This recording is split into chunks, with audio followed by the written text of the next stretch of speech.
हम respiratory module की pharmacology कर रहे थे। हम रेस्पिरेटरी मॉड्यूल की फार्माकोलॉजी में एंटी एस्थेमिक ड्रग्स ऑलरेडी कंप्लीट कर चुके हैं और हम एंटी टीबी ड्रग्स पर आ गए हैं। एंटी टीबी ड्रग्स के हम ऑलरेडी 3 वीडियोस को पोस्ट कर चुके हैं। पहले वीडियो में सारे ड्रग्स का ओवरव्यू और इंट्रोडक्शन था। उसके बाद सेकेंड वीडियो में आइसोनियाज़ेड को पढ़ा। तीसरी वीडियो में हमने रिफेम्पिन को पढ़ा। अब हम इथेनब्यूटोल पढ़ेंगे। मैं आपको ये रिकमेंड करूँगी जो पार्ट 1 था एंटी टीबी ड्रग्स का वो आप लाजमी देख लें। उसमें सारे ड्रग्स का ओवरव्यू एक अच्छे से सारी चीज़ों को उसमें समझा दिया गया है। तो आपके लिए वो वीडियो देख के बाकी वीडियोस को देख के पढ़ना बहुत आसान हो जाएगा।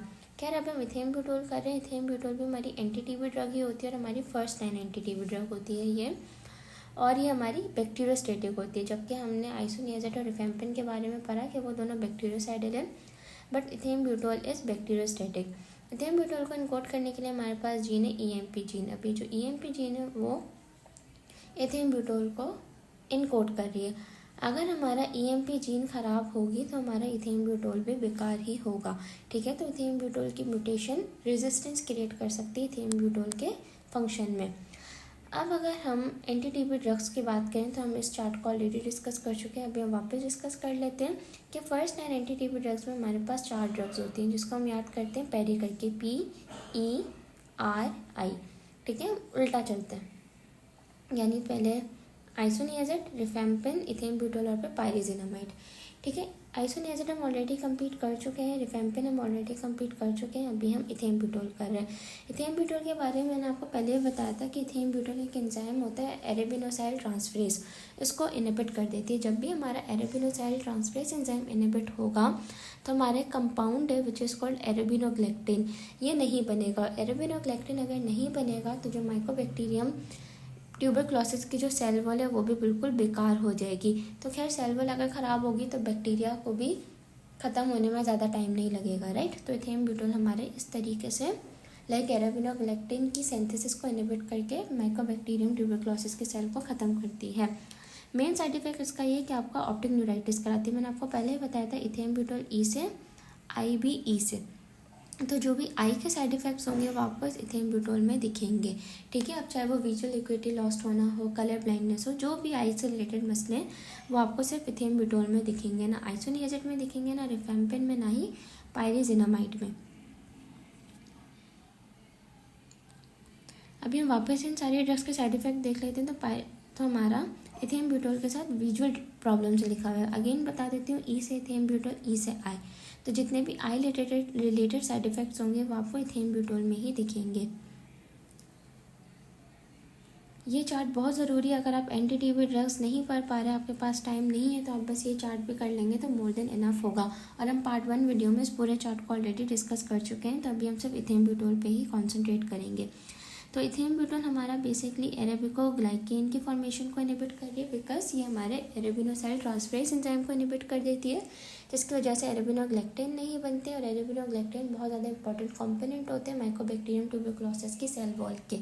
तो एरेबिनोग्लेक्टिन नहीं होगा तो माइकोबैक्टीरियम ट्यूबरक्लोसिस की सेल वॉल भी बिल्कुल बेकार होगी और सेल बहुत जल्दी मर जाएगा।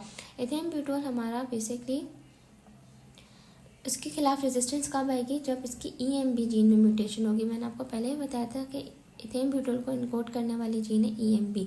अगर ये EMB जीन ही म्यूटेट हो जाएगी, अंडर एक्सप्रेस हो जाएगी, अंडर फंक्शन होगा इसका, तो फिर हमारा इथेनब्यूटोल किसी काम का नहीं रहेगा। और अगेन वही सेम बात, अगर आप TB की किसी भी ड्रग को अकेला यूज़ करोगे तो रेजिस्टेंस क्रिएट हो जाएगी। E से इथेनब्यूटोल, E से आई। तो जितने भी आई रिलेटेड कॉम्प्लिकेशंस हैं वो आपको इथेनब्यूटोल में ही देखेंगी। जैसे visual disturbance, decreased visual equity. Decreased visual equity का मतलब होता है कि आपका विजन नॉर्मल से ज़रा कम हो जाए। इसके अलावा कलर ब्लाइंडनेस भी आपको इसमें दिखती है।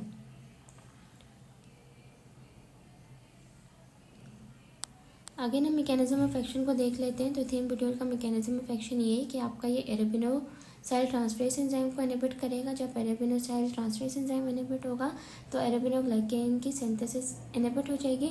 और अगर एरेबिनोग्लेक्टिन ही माइकोबैक्टीरियम ट्यूबरक्लोसिस के सेल वॉल में नहीं होगा तो सेल बहुत जल्दी ख़त्म हो जाएगा।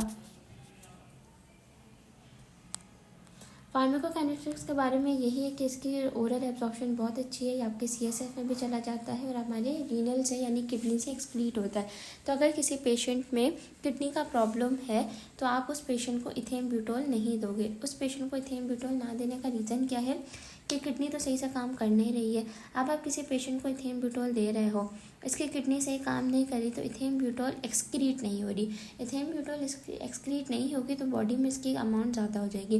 बॉडी में इसकी अमाउंट ज़्यादा होगी, बॉडी में ज़्यादा अरसे तक आपकी ड्रग रहेगी तो वो आपके बहुत ज़्यादा टॉक्सिक इफेक्ट्स दिखाना शुरू कर देगी। यूजेस इसके यही हैं कि आपकी ये टीबी में यूज़ की जाती है। और अगर हम इसके साइड इफ़ेक्ट्स की बात करें तो मैंने आपको पहले भी बताया था, वापस बता देती हूँ। ई से इथेनब्यूटोल, ई से आई। तो आई से रिलेटेड जितने भी साइड इफ़ेक्ट्स होंगे वो आपको इथेनब्यूटोल में दिखेंगे। अब चाहे वो किसी भी किस्म की विजुअल एक्यूटी लॉस्ट होना हो, डिक्रीज्ड विजन हो, रेड ग्रीन कलर ब्लाइंडनेस हो या कुछ भी हो, अगर आपको पहले ही यानी अर्ली स्टेजेस में पता चल जाता है कि इथेनब्यूटोल की वजह से पेशेंट की आंखों पे असर आ रहा है तो आप अर्ली स्टेजेस में इस कंडीशन को रोक सकते हो, रिवर्स कर सकते हो। बट अगर बहुत अरसा हो गया है तो फिर ये कंडीशन रिवर्स भी नहीं हो सकती।